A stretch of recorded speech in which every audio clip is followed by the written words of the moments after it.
que ganarse algo.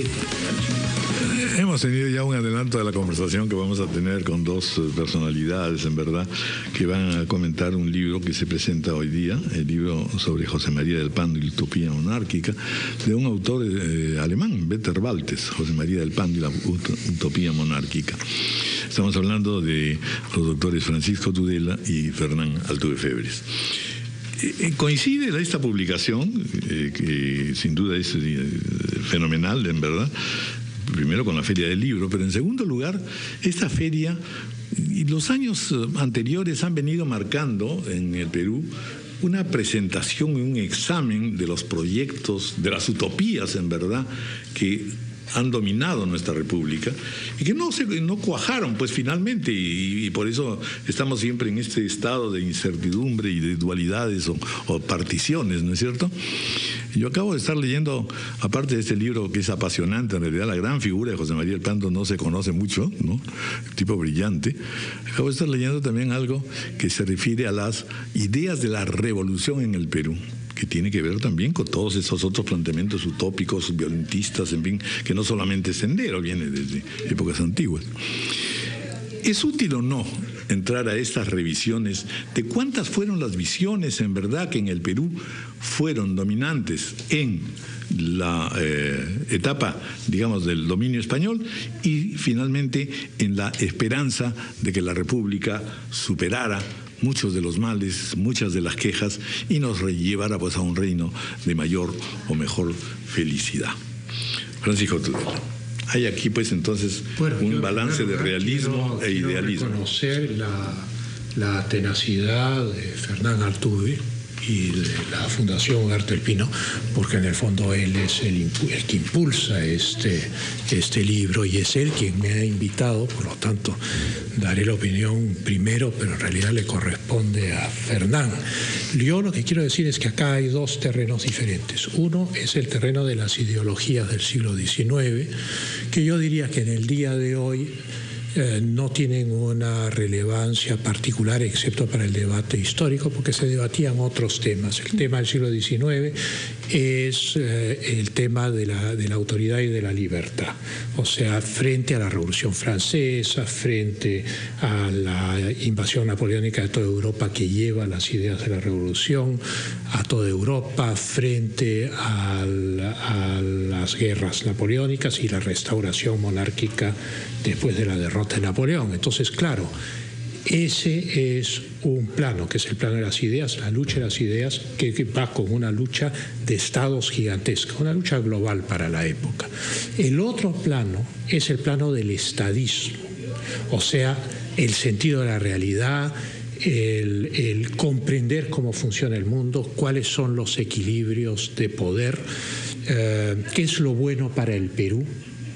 Y ese es el Pando que yo he encontrado muy interesante. No es que el Pando que escribe no sea interesante, es muy interesante, pero el Pando estadista es una especie de Kissinger peruano de principios del siglo XIX. Es un hombre que ha tenido una gran carrera diplomática al servicio de España, ha estado en el Ducado de Parma, ha estado en Roma, ha estado en París, en fin, ha tenido una larguísima, en Lisboa, ha sido secretario de Estado de Fernando VII, que de acuerdo a la Constitución española de hoy ese cargo equivaldría a ser presidente del Consejo de Ministros.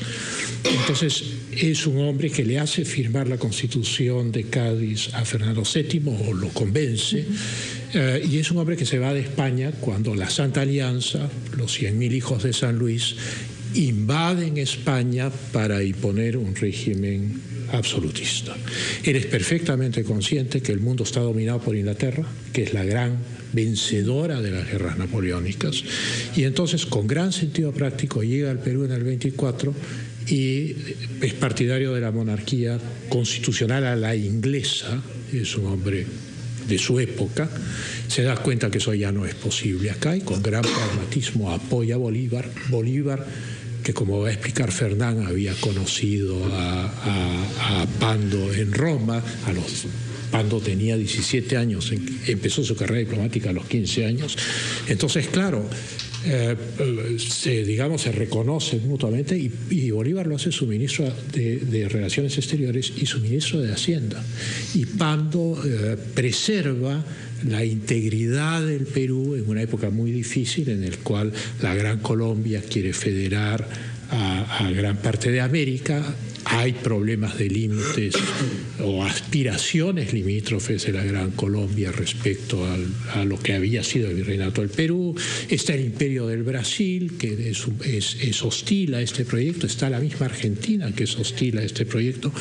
Y entonces navega Pando a través de estas fuerzas, va al Congreso de Panamá, lo manda a Bolívar, esquiva la federación, pero mantiene las alianzas, busca el apoyo de Inglaterra, cosa que los liberales radicales peruanos no entienden porque no tienen mundo, pero él se da cuenta que es imposible consolidar un régimen estable sin eso, y finalmente se da cuenta de un tema que hoy es muy importante en Grecia, que es la deuda externa, y entonces quiere hacer una caja de amortización con eso de Hacienda para empezar a servir la deuda externa y no tener problemas futuros, y nadie lo entiende.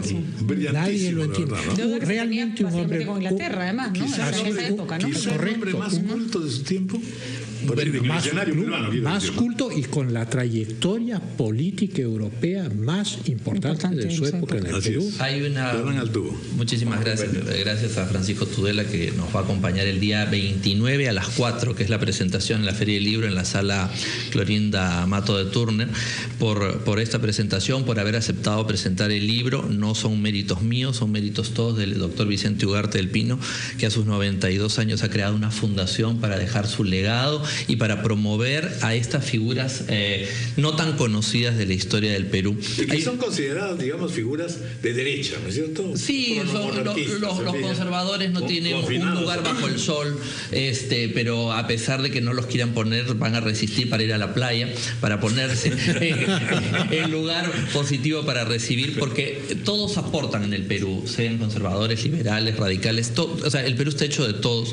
Es muy interesante una carta que un escritor español llamado José Joaquín de Mora, que está en el Perú, llega al Perú de Chile, expulsado de Chile, y encuentra que Pando era en ese momento ministro de Gamarra. Gamarra no era un hombre muy culto, pero era un hombre muy efectivo, muy eficiente, por eso fue duro, pero muy ejecutor. Y en la carta le escribe a un amigo y le dice: he llegado al Perú y me he dado cuenta que aquí hay dos hombres que son los que van a hacer al Perú.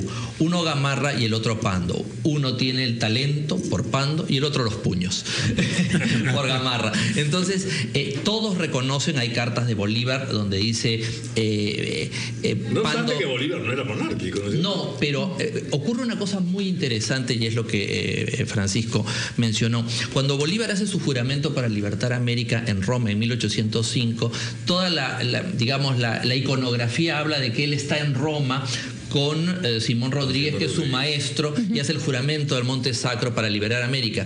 Lo que no dicen es que lo estaba acompañando para mostrarle la ciudad un joven diplomático de la Embajada Española en Roma que se llamaba José María de Pando, tenía 17 años y era peruano, y era el que los paseó por toda la ciudad. Entonces Bolívar, cuando llega al Perú, él ya estaba en el Perú, y cuando llega a Pando exiliado dice: pero si yo conozco a este hombre es inteligente, ha sido ministro de Fernando VII, que venga, quiero trabajar con él. O sea, se reencuentran dos casi adolescentes, pero ya mayores, y lo invita a ser no solamente su ministro de Economía, que además planteó muchas cosas interesantes, lo mandó al Congreso Anfictiónico de Panamá, donde su sucesor fue un tío de Francisco Tudela, que fue Manuel Pérez de Tudela, una de las grandes figuras de ese entonces. La correspondencia entre Pando y Pérez de Tudela es enormemente interesante. Entonces, son figuras que hay que rescatar. En el Congreso de la República están para publicarse las obras completas de Pando. Dios quiera que esta nueva mesa directiva la impulse.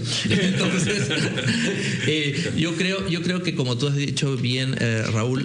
Sí, porque tenemos este nacimiento del Perú en la época de la independencia, y de todas las naciones y estados que nacen con el proceso de independencia, muy ligado al tema militar, que es importante, por supuesto, pero no sabemos de qué difícil tiene que haber sido. Hoy, si tenemos un país que intenta solventar una democracia, una una república por más por casi 100 años, más de, ¿cuántos vamos a hacer ya? Casi 200. Casi 200 años, con todas esas dificultades. Yo no me puedo imaginar lo que tiene que haber sido el nacimiento de esas naciones acostumbradas a depender política y estratégicamente de un reinado que quedaba al otro lado del océano. ¿Cómo te pones de acuerdo? ¿Cómo empiezas a gobernarte?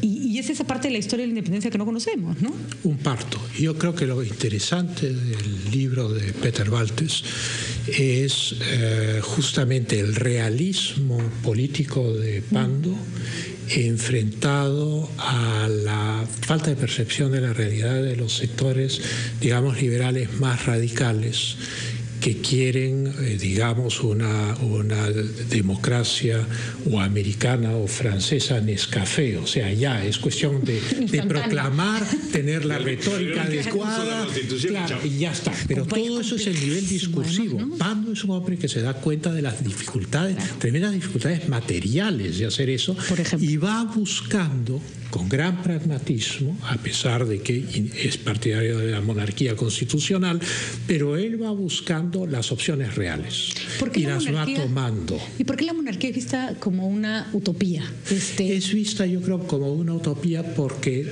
en la lucha del Imperio Napoleónico contra Inglaterra, Inglaterra busca restaurar las monarquías atropelladas por Napoleón en Europa para crear estabilidad, cosa que se logra en el Congreso de Viena después de Waterloo en 1815 y se genera la estabilidad europea. Pero en América, Inglaterra tiene una política diferente. Y ya en el Congreso de Verona, con Metternich, el canciller austriaco y autor de este equilibrio europeo, quiere el derecho de intervención europeo en América para regresar las cosas a la situación anterior.